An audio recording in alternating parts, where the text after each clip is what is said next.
Olá, boa noite a todos. Aqui é a jornalista Terezinha Tarcitano, assessora de imprensa do IARGS. Estamos hoje na nossa 32ª live do Instituto dos Advogados do Rio Grande do Sul. Saúde a todos, boa noite. E a diretoria do Instituto dos Advogados do Rio Grande do Sul, por meio da sua presidente, Sulamita Santos Cabral, saúda a todos os participantes desta live. Hoje, em especial, a doutora Louise Spencer, por sua especial contribuição abordando o tema a aplicação da teoria do capitalismo humanista e a Covid-19.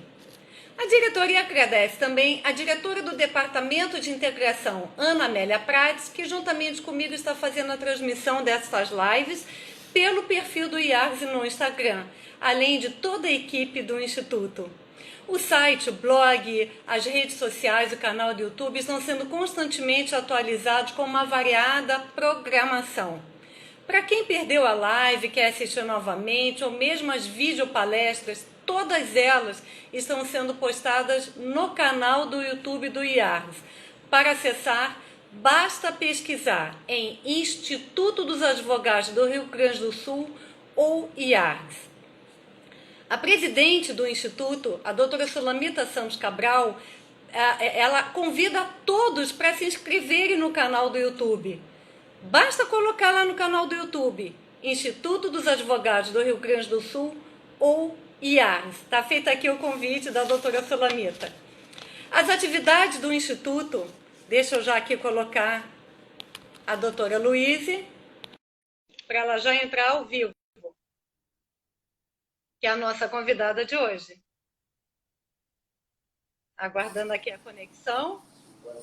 Boa noite, doutora Louise, como vai? Seja bem-vinda na sua estreia hoje aqui. Obrigada, Terezinha. Boa noite. Hoje. Boa noite. Obrigada. Seja muito bem-vinda. Obrigada. Então, eu estava falando aqui das atividades do Instituto dos Advogados do Rio Grande do Sul, que agora são realizadas por plataformas digitais. Em primeiro lugar, vamos falar das videopalestras semanais do Grupo de Estudo de Direito de Família, que acontecem todas as terças-feiras. Sempre está lá pela manhã no canal do YouTube e em seguida no blog e no site. Temos também as videopalestras quinzenais do Grupo de Estudos Temas Jurídicos Atuais, em quintas-feiras alternadas. Hoje foi com o doutor Leoberto Branquer para falar sobre justiça restaurativa. Já está no blog, no site e no nosso canal do YouTube. Estou convidando a todos para se inscreverem no nosso canal do YouTube. Temos também as lives do Departamento de Direito Tributário em quartas-feiras alternadas. Artigos jurídicos publicados no blog e no site todas as terças-feiras.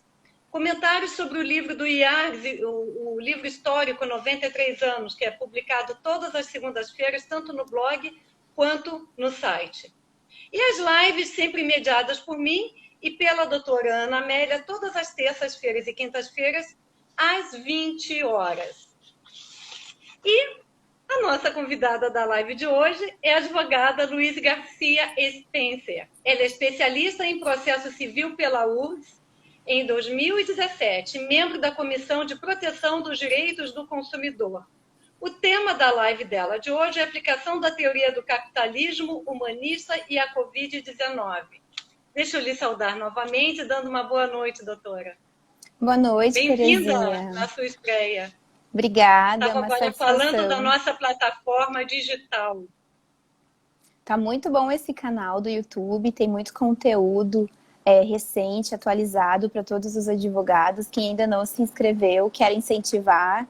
Tem muita coisa boa que o IARGS produziu nesse período de pandemia.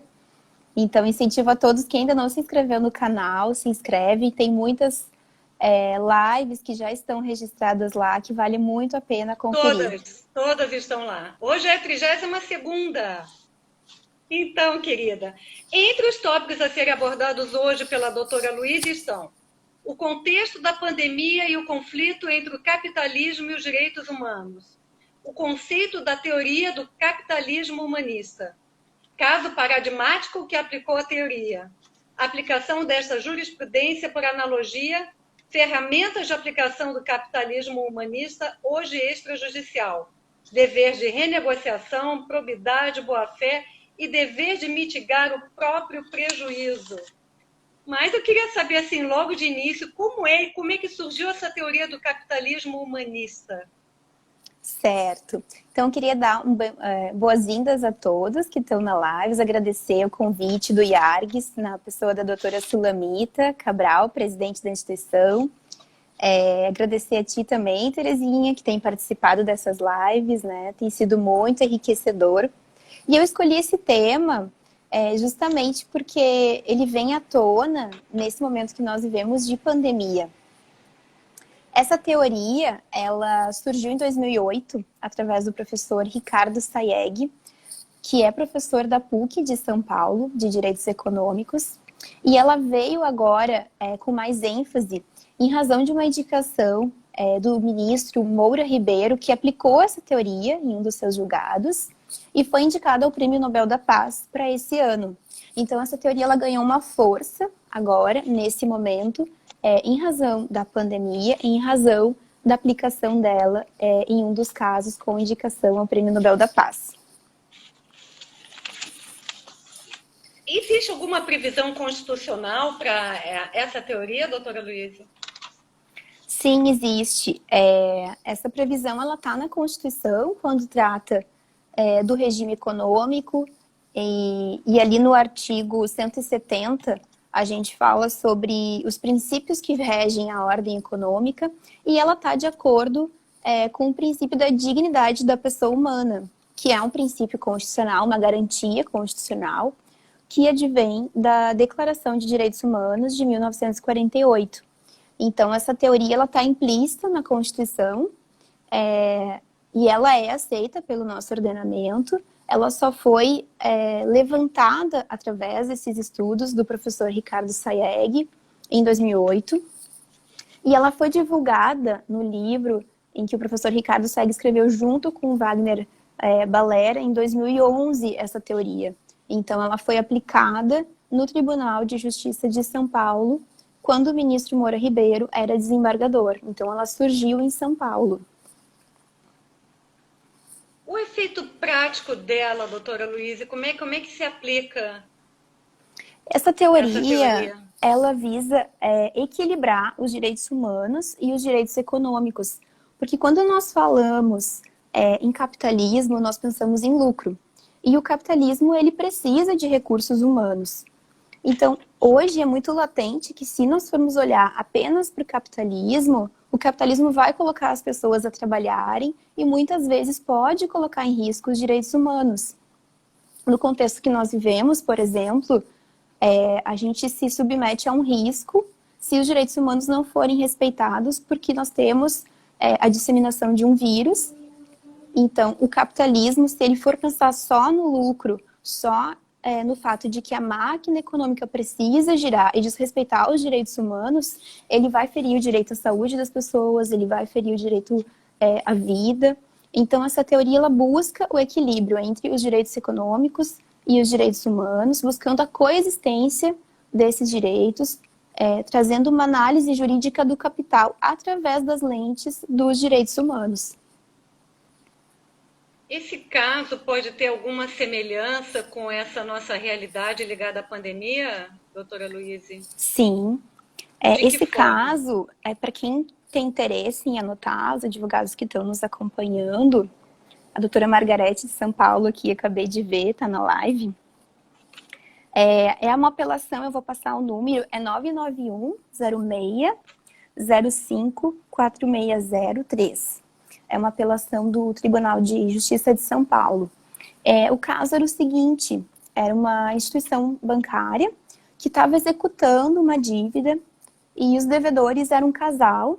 Esse casal contratou com o banco um financiamento imobiliário, só que passado um tempo, o filho menor deles desenvolveu leucemia e eles passaram a ter dificuldades de pagar as parcelas do financiamento imobiliário.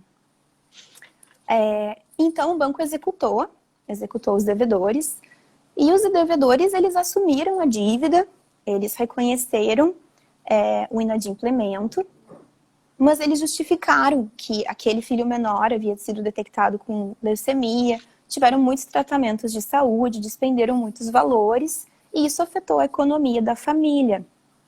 Eles juntaram todos os comprovantes. Então, quando esse processo chega no Tribunal de Justiça de São Paulo, o ministro Moura Ribeiro, ele aplica essa teoria. E o que ele diz? Ele diz, olha, nós temos de fato que proteger os direitos econômicos, existe uma dívida, ela deve ser paga, mas esses devedores, eles tiveram um caso fortuito, ou seja, algo que eles não previam, foi um fato superveniente que veio e desestabilizou aquele contrato que havia sido firmado sobre uma relação diferente quando foi entabulada, né? A situação financeira do casal era diferente. Então, essa teoria, o que ela faz?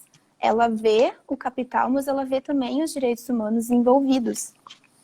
E, de forma prática, o que aconteceu foi que, no voto do relator, que era, na época, o desembargador ministro Moura Ribeiro, ele reconheceu a dívida, mas ele retirou alguns encargos financeiros decorrentes da mora. Então, ele retirou os juros de mora e as multas de mora, permanecendo apenas o valor da dívida, acrescidos de juros e correção remuneratórios. Ou seja, aquela dívida, ela foi corrigida e atualizada, mas se retirou todas as consequências da mora. Então, aquele valor que era muito exorbitante, na época era 65 mil, mas acabou recebendo todos os encargos financeiros, que nós sabemos que são pesados. E quando o desembargador ele propõe, no voto dele, retirar esses encargos, analisando os direitos humanos da família, analisando que qualquer pessoa entenderia como razoável entre o direito à moradia e entre o direito à vida, qualquer pessoa iria priorizar o direito à vida. E ele afirma que esse fato superveniente ele era imprevisível. Então, os devedores não poderiam ser punidos com aqueles efeitos da mora, porque era um fato imprevisível, inevitável, né? Era um filho novo que teve leucemia, inclusive faleceu, infelizmente, com 23 anos de idade. Então, foi um caso realmente paradigmático. Esse casal, ele conseguiu reduzir o valor da dívida, porque reconheceram que durante o período de tratamento não houve inadimplemento. Então, o ministro, ele aplicou o artigo 393 do Código Civil, que diz que o devedor não responde pelos prejuízos resultantes de caso fortuito ou força maior. E esse caso fortuito ou força maior foi justamente a doença imprevisível, né, de um filho novo, jovem, que desestabilizou o equilíbrio contratual que existia em razão do prejuízo financeiro que aqueles devedores tiveram. E o ministro também relata no voto dele o artigo 396, que diz que não havendo fato ou omissão imputável ao devedor, ele não incorre em mora. Ou seja, o fato superveniente que aconteceu depois da contratação, que foi a enfermidade, todos os gastos decorrentes de uma doença grave que se estendeu, eles não poderiam ser prejudicados em razão disso, porque não existia como imputar aquela responsabilidade para os devedores. Então, se retirou toda a penalização da mora e aquela dívida que acabou virando uma bola de neve, né, em razão do tempo e da dificuldade dos devedores pagarem, acabou sendo amortizada em razão dessa aplicação do capitalismo humanista. A doutora Ana Amélia Prates, ela pergunta se o número de apelação é este daqui, 991065493. Tem um 0 ali antes do 5, o resto está correto. Não, é 05 460-3. Tá, é 991 06 05 4603. Certo. Como que os advogados, que todos que estão aqui nos assistindo, eles podem aplicar essa teoria no dia a dia deles, no trabalho? Essa teoria, ela vem à tona nesse momento justamente pelo fato de aquela doença superveniente que veio atingir os devedores. Assim como ela era um fato imprevisível e inevitável, a pandemia também tem esse viés de ser um fato superveniente, ou seja, um fato que aconteceu depois de muitas relações terem sido firmadas, contratos, obrigações, e ela é um fato imprevisível, né? Nós não tínhamos como prever e não temos como evitar. Então, se caracteriza em um caso fortuito ou força maior, que ambos vão ter as mesmas consequências jurídicas. Então, esse caso paradigmático, aplicado pelo ministro Moura Ribeiro, sabiamente, numa decisão salomônica, como nós dizemos, ele foi realmente aplaudido e indicado para o Prêmio Nobel da Paz deste ano, porque ele conseguiu analisar os direitos econômicos sob o viés dos direitos humanos. E assim também, agora, a partir da pandemia, nós advogados, nós vamos lidar com N situações em que nós vamos ver os direitos econômicos colocados em conflito com os direitos humanos. Como nós podemos utilizar essa teoria hoje? Essa teoria, ela pode ser aplicada utilizando, por analogia, essa jurisprudência. Então, nós temos base legal, nós temos base constitucional, através do artigo 170. Inclusive, há uma proposta de emenda à Constituição que surgiu deste estudo do professor Ricardo Sayegh, e essa PEC, que é a proposta de emenda à Constituição, ela vem inserir explicitamente a dignidade da pessoa humana no artigo 170, que fala da ordem econômica. Essa PEC, ela tem o número, vou passar aqui para quem quiser anotar, 383 de 2014. Pode repetir, doutora? É a PEC número 383 de 2014. Certo. Então, nós temos a jurisprudência análoga, nós podemos aplicar ela por analogia nas nossas ações, e até mesmo em transações, em relações extrajudiciais que nós vamos firmar, seja um acordo, seja um contrato. E nós também temos base constitucional para isso.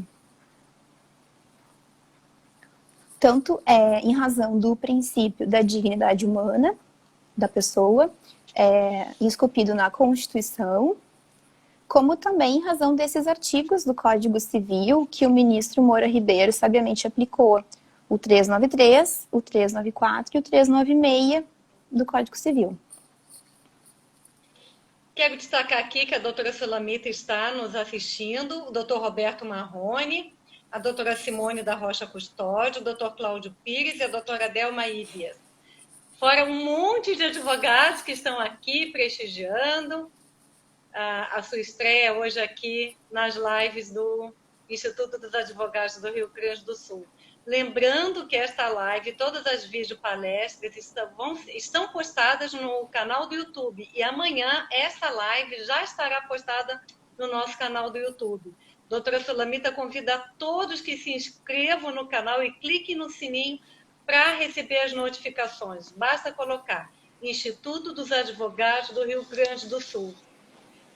Doutora Luísa, a pandemia ajuda a difundir de alguma forma o capitalismo humanista?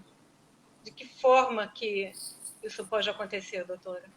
Sim, como eu falava, nesse caso que nós pegamos por analogia, assim como aquela enfermidade foi um fato superveniente, imprevisível, inevitável, que afetou a relação, o equilíbrio daquela relação contratual, a pandemia também vai afetar muitos contratos, muitas obrigações que foram firmadas.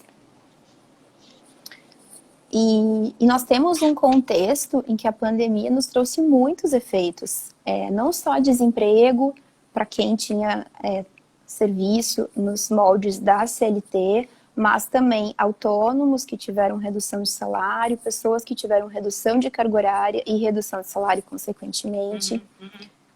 Não só o contexto da enfermidade da Covid-19, mas também outras enfermidades que colocaram as pessoas em condições de risco, classificadas no grupo de risco.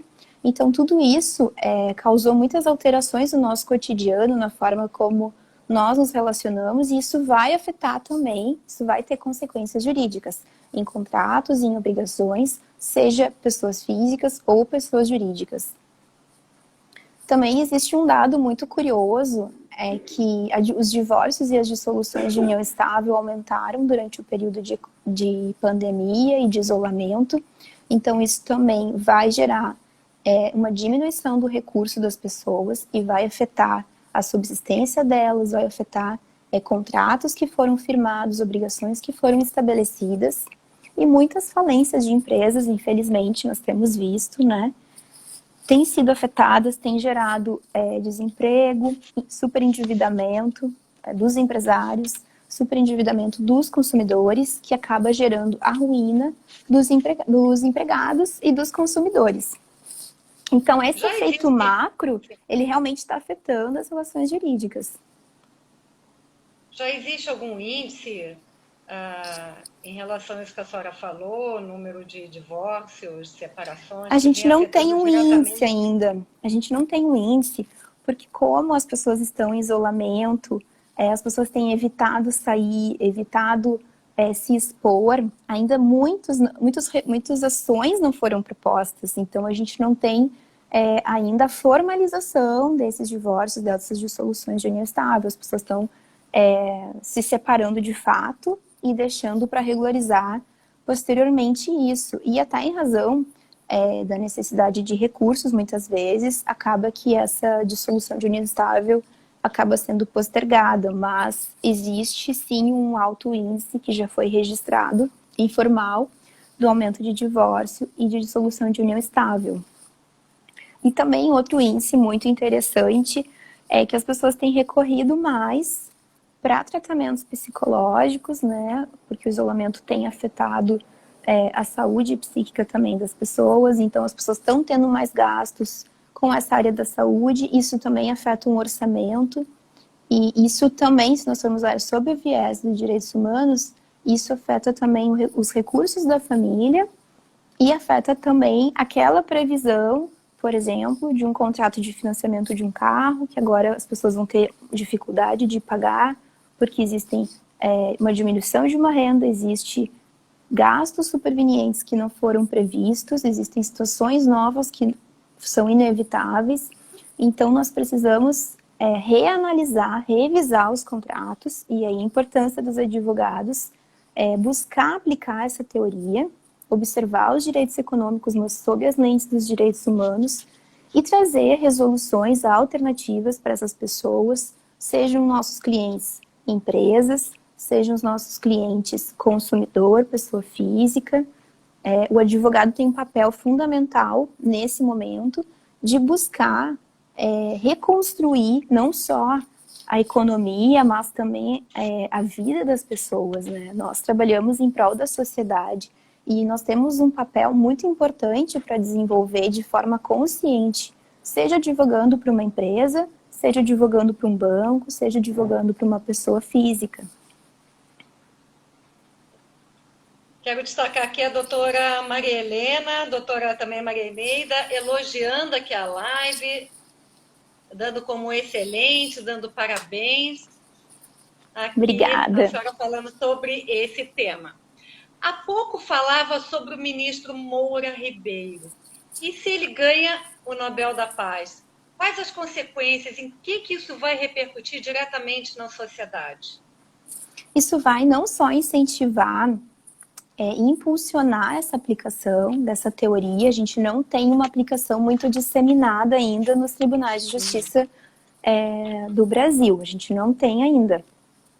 Mas existe esse trabalho sendo feito pela PUC São Paulo e também pelo ministro Moura Ribeiro, né, que incentiva e tem difundido essa teoria. Além do mais, até hoje a gente só teve um prêmio Nobel da Paz entregue para um brasileiro. Então, isso traria um reconhecimento para o Brasil. Eu acho que seria um momento propício para a gente ter esse prêmio, né? E trazer esse olhar para o Brasil como um país que tem um olhar de direitos humanos e também visa resguardar o capitalismo, visa aplicar o capitalismo como um regime econômico, respeitando os direitos humanos das pessoas. Certo. Em relação às ferramentas de aplicação do capitalismo humanista? Como é que poderia discorrer, discriminar cada uma? Como Certo. ficaria?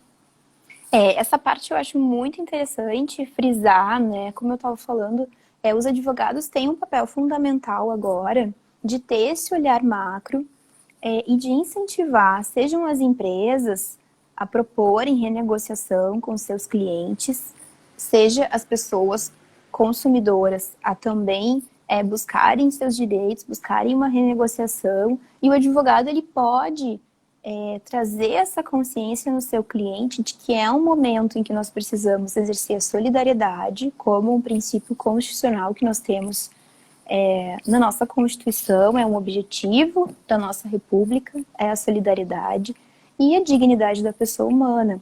A gente tem visto muitas empresas criarem agora canais de atendimento ao consumidor.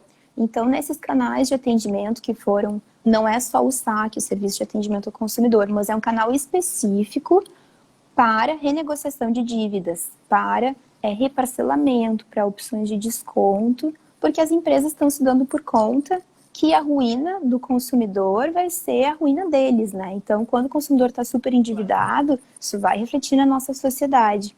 Então, o advogado ele tem que estimular, né, as empresas a abrirem esses canais, a estarem abertas a uma renegociação de uma forma mais individualizada. Uma notícia dessa semana do Jornal do Comércio é que a PUC registrou um aumento de 177% de inadimplemento em relação a junho do ano passado. Ou seja, muitos alunos com dificuldade de pagar as mensalidades. E agora, nesse período de rematrícula, esses alunos estão nesse impasse. Ou eu continuo a minha graduação, a minha pós-graduação, ou então eu tranco. Então, a PUC, nessa visão do capitalismo humanista, abriu um canal para renegociar com os alunos, para proporcionar essa rematrícula. E eles estão fazendo um atendimento individualizado, buscando saber as necessidades de cada família, se são hipossuficientes, e possibilitando a continuidade desses alunos. E o nosso papel como advogado é buscar isso. Então, essas ferramentas que eu trago é para incentivar medidas como essa. A primeira ferramenta... Só falando em relação à PUC, né, é um caso específico, mas eu soube também de muitos alunos que fizeram inúmeros pedidos para poder baixar um pouco o valor, né, a exemplo de outras universidades no Brasil, e a PUC realmente ela não diminuiu, né? Então, realmente, eu acredito que tenha havido esse inadimplemento, né? Houve um aumento muito significativo em relação ao ano passado, né? 177% de inadimplemento dos alunos, é uma taxa muito alta. A gente teve outras universidades que concederam uma redução em razão das aulas estarem sendo de forma online, mas muitas vezes esses descontos não são significativos, então existem muitos alunos buscando uma renegociação, existem algumas ações também. Aqui no Rio Grande do Sul já teve alguma ação pedindo desconto, principalmente nesses cursos que existe muita prática, como, por exemplo, medicina. Teve um recurso em que o aluno pediu desconto daquelas matérias que ele cursaria, que são práticas, que o aluno precisa desenvolver dentro do hospital. E ele não estava desenvolvendo, ele estava apenas tendo aulas online. Então, ele pediu esse desconto e o juiz concedeu um desconto bem significativo, deu quase 50%, porque a universidade não teve essa busca de renegociar com o aluno. Então, nosso papel como advogado é incentivar os nossos clientes a estarem abertos a uma renegociação, porque se todos os casos que vão surgir, estão surgindo ao longo da pandemia, forem levados ao judiciário, o judiciário talvez não dê conta de julgar isso dentro de um prazo razoável. Então, nós vamos ter prejuízos. E nós sabemos que o judiciário ele já está sofrendo um abarrotamento ao longo dos anos, né? São muitos processos, existe uma necessidade de celeridade processual, mas muitas vezes a gente não consegue obter isso, existe uma necessidade de recursos humanos, de recursos financeiros também. Então, nós precisamos incentivar, nesse momento, a conciliação, a renegociação extrajudicial. Os advogados têm papel fundamental agora de buscar essa renegociação. E essas 3 ferramentas que eu vou falar é nesse Sim. rumo, né? Vamos das ferramentas. Tá. Então, o primeiro passo seria essa ferramenta do dever de renegociação. É nós incentivarmos os nossos clientes a entenderem que quando eles contrataram, seja eles hoje o credor ou o devedor, quando eles contrataram existia uma relação que estava pautada no equilíbrio. Aquele contrato estava equilibrado. E hoje, em razão da pandemia, houve um desequilíbrio nesse contrato. Então, esse contrato precisa ser revisto. E o nosso papel como advogado é usar esse instrumento do dever de renegociação que advém da boa-fé objetiva, prevista no Código Civil, no artigo 422, e incentivar as pessoas a buscarem sentar e dialogar e tentar renegociar aquilo que haviam contratado. Quando nós pensamos num contrato, as pessoas tendem a pensar que contratante e contratado estão em lados opostos, como se um fosse sair vencendo e o outro sair perdendo daquela relação. Mas, na verdade, o contrato ele é composto por 2 pessoas que são colaboradores de um projeto. E esse projeto é o contrato. Então, se eu vou comprar uma casa ou se eu vou comprar um automóvel, tanto eu quanto o vendedor temos um projeto, que é esse contrato. A partir do momento que eu assumo uma obrigação com ele e eu sofro um fato superveniente, tanto eu quanto a pessoa que está me vendendo aquele bem deve buscar a renegociação, porque entendeu que houve um desequilíbrio naquela relação inicial. É claro que esse dever de renegociar, ele não é um dever de se manter o contrato. Eu posso rescindir esse contrato, mas o dever de renegociação, ele vai me impulsionar a estar aberto a fazer com que essa solução seja benéfica tanto para um quanto para o outro. Então, esse dever de renegociação, ele consiste basicamente na consciência, né, do advogado incentivar os clientes a sentarem e a dialogarem a respeito daquela relação e buscar um consenso, buscar um acordo, uma forma de se resolver aquilo que fique bom tanto para um quanto para outro. E nesse momento... Quero destacar aqui a presença da doutora Fabiana da Cunha Bart. Desculpe, pode continuar. Bem-vinda, Fabiana. E nesse momento, tanto as empresas precisam ser flexíveis com os consumidores, como os consumidores também precisam ter consciência de que as empresas que vão fechar suas portas vão trazer uma consequência, né? A empresa que fecha hoje, ela diminui a renda que gira, né? E ela afeta também o PIB. Então, esse olhar macro das relações, nesse momento que nós vivemos, ele é essencial. E o dever de renegociação é uma ferramenta que vai impulsionar a aplicação do capitalismo humanista. O que pode mudar pós-pandemia em relação aos advogados, em relação às pessoas de uma forma geral? Como ficaria essa questão do humanismo, dessa teoria? Eu acho que hoje as pessoas estão mais sensibilizadas, né? As pessoas têm, de um modo geral, sido mais solidárias. A gente sabe de muitas empresas que conseguiram desconto nos seus aluguéis porque ficaram fechadas e conseguiram desconto proporcional àquele período.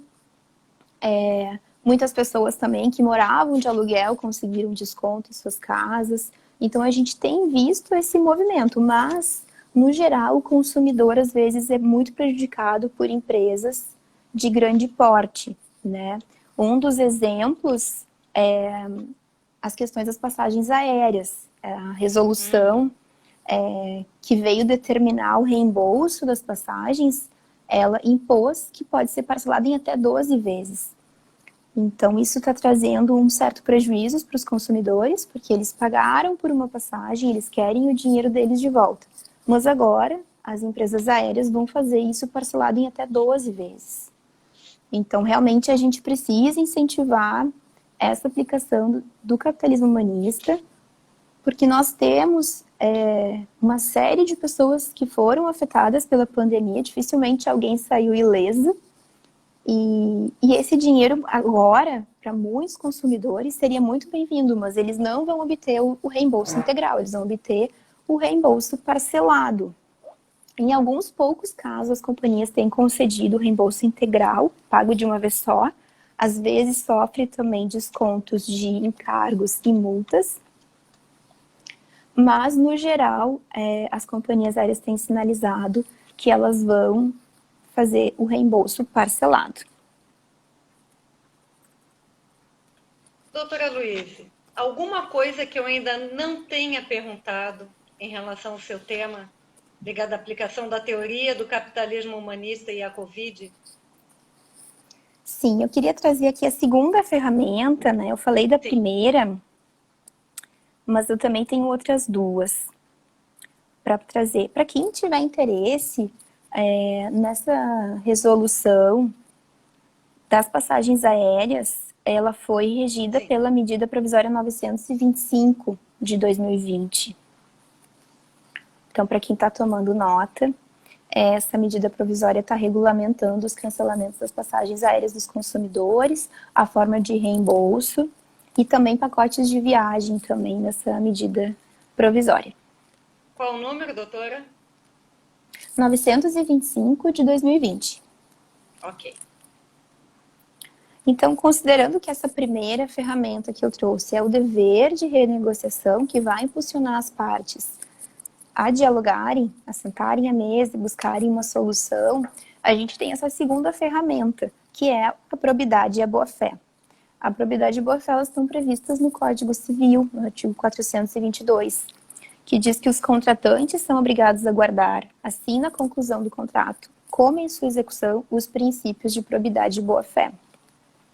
Então, quando nós vemos que tanto as partes que estão contratando, como o advogado está incentivando a boa-fé, está incentivando uma lealdade, um código de conduta ética, nós temos um ambiente seguro para que aquelas partes acordem e façam uma revisão daquele contrato, façam um reparcelamento, um desconto em razão da situação que afetou a elas devido à pandemia. Então, a probidade e a boa-fé, elas vão gerar esse dever de cooperação entre as partes, que é esperado pelo Código Civil, e isso vai fazer com que as pessoas não só estejam abertas a um diálogo, como se sintam seguras para fazer uma revisão de contrato.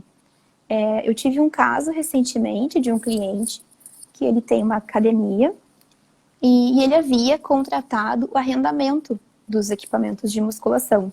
Mas com a situação da pandemia, o estabelecimento teve que ser fechado, ele sofreu um prejuízo em razão disso, decretos municipais que determinaram o fechamento das academias, e ele precisou cancelar, revisar, né, esse contrato ou rescindir, porque ele não ia ter condições financeiras de adimplir. Tanto o arrendamento quanto a compra dos equipamentos que se dariam ao fim do ano.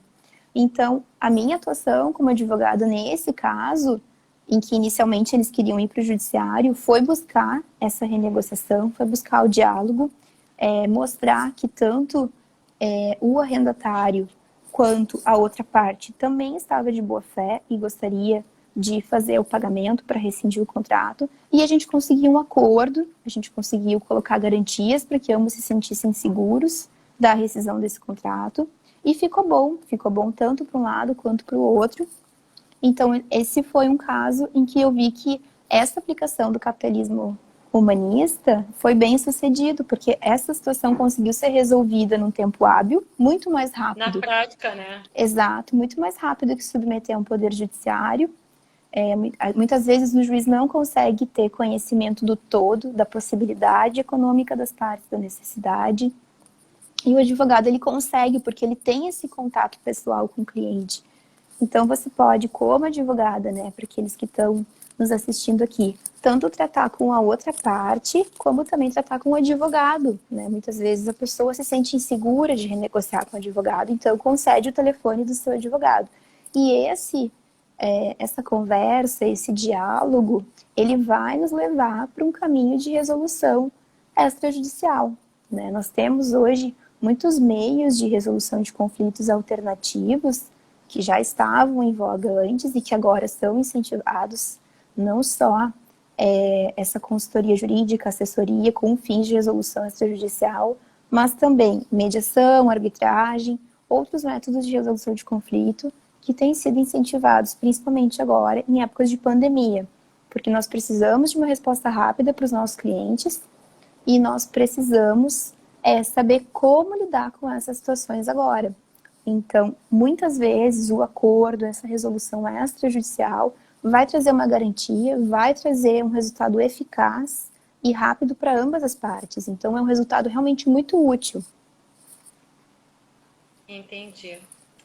Doutora Luísa, a gente está quase se aproximando aqui do final da live de hoje e gostaria que a senhora pudesse dar suas considerações finais sobre o seu tema tão importante, tão amplo e tão bem-vindo nessa época de pandemia que gera tanto medo em tantas pessoas, né?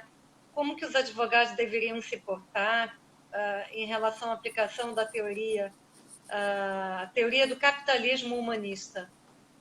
Sim. Essa aplicação dessas duas ferramentas, o dever de renegociação, a probidade e a boa-fé, e incentivar os devedores, quando o nosso cliente é o devedor, o nosso papel é incentivar ele a mitigar o próprio prejuízo, né, que seria a terceira ferramenta aí que eu deixei para o final. Essa ferramenta, ela visa impulsionar o devedor a não se manter inerte, mas ter uma postura proativa de propor um reparcelamento, de propor um desconto, propor um pagamento através de bens, através de serviços, né? Se hoje nós temos um cliente que está vendo que não vai conseguir adimplir com uma parcela, nós precisamos incentivar ele a buscar uma forma de iniciar uma negociação, né? Então, a gente pergunta o que tu tem, o que tu pode dar hoje, como que a gente pode negociar? Incentivar as pessoas a terem essa consciência da necessidade do devedor mitigar o próprio prejuízo. Não deixar as dívidas irem acumulando e tornar aquele efeito bola de neve, né?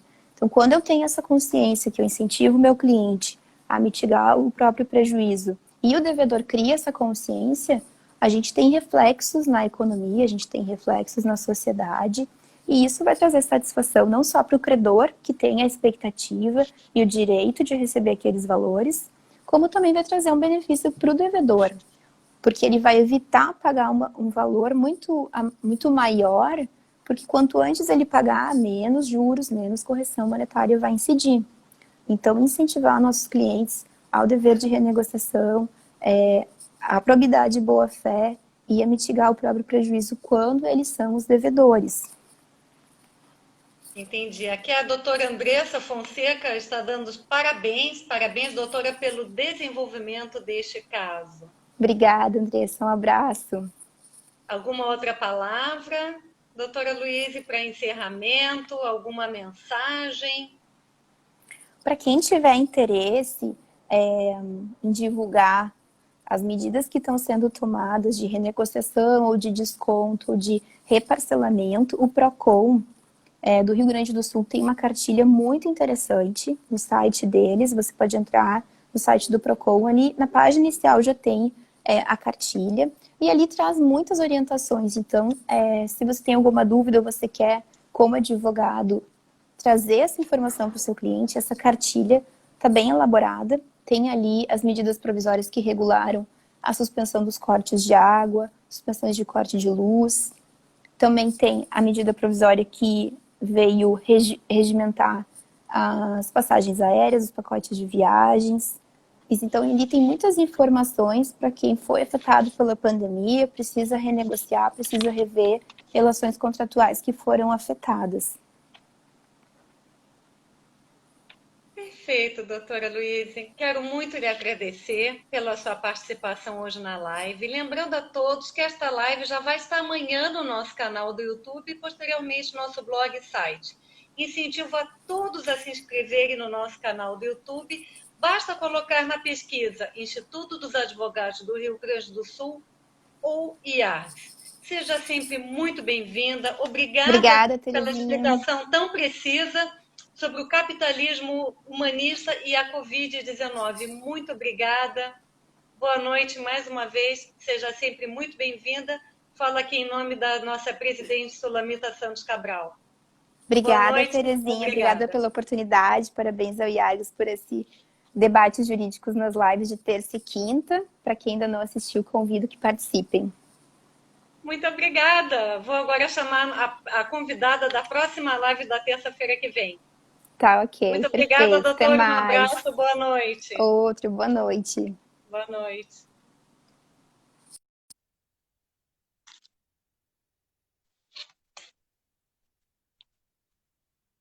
Vou chamar agora a doutora Tânia, nossa desembargadora, que já está aqui conosco.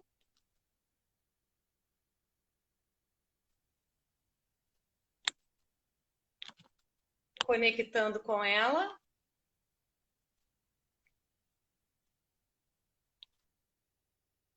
Tentando a conexão aqui com a doutora Tânia.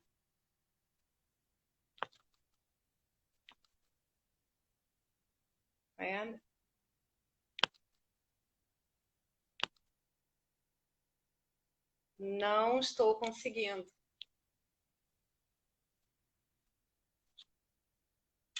Peço que a doutora Tânia me dê aqui um boa noite. A doutora Sulamita aqui colocou boa noite a todos e cumprimentou pela participação da doutora Luíse e pela minha mediação. Peço aqui que a doutora Tânia me acene com boa noite, que eu não estou conseguindo chamá-la. Mas eu já adianto aqui que a desembargadora Tânia Reckziegel, ela falará sobre os desafios do judiciário em tempos de pandemia. Ela é formada na Universidade do Vale do Rio dos Sinos, Unicinos. Tem mestrado em Direitos Sociais e Políticas Públicas pela Unisc. Tentando aqui a conexão com ela. Vamos ver. É especialista em Gestão Pública pela URGS. Doutorado em Ciências Jurídicas pela Universidade del Museu Social Argentino. Foi presidente da AGETRA e diretora do Departamento de Direito de Trabalho do IARDS. Vice-presidente da Comissão de Estágios e Exame de Ordem da OAB do Rio Grande do Sul e diretora da Federação das Mulheres Gaúchas. Foi conselheira seccional da OAB-RS, diretora da Escola Nacional da OAB, secretária da Caixa de Assistência da OAB-RS e secretária-geral da OAB de Canoas.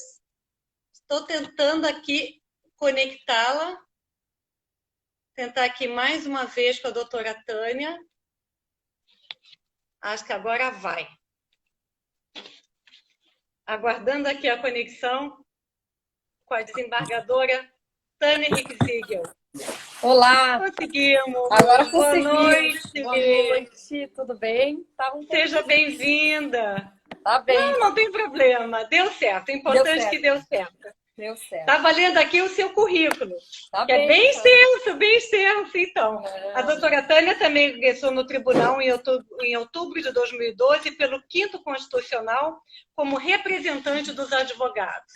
Em agosto de 2015, recebeu a outorga da Medalha da Ordem ao Mérito Judiciário do Trabalho pelo Tribunal Superior do Trabalho.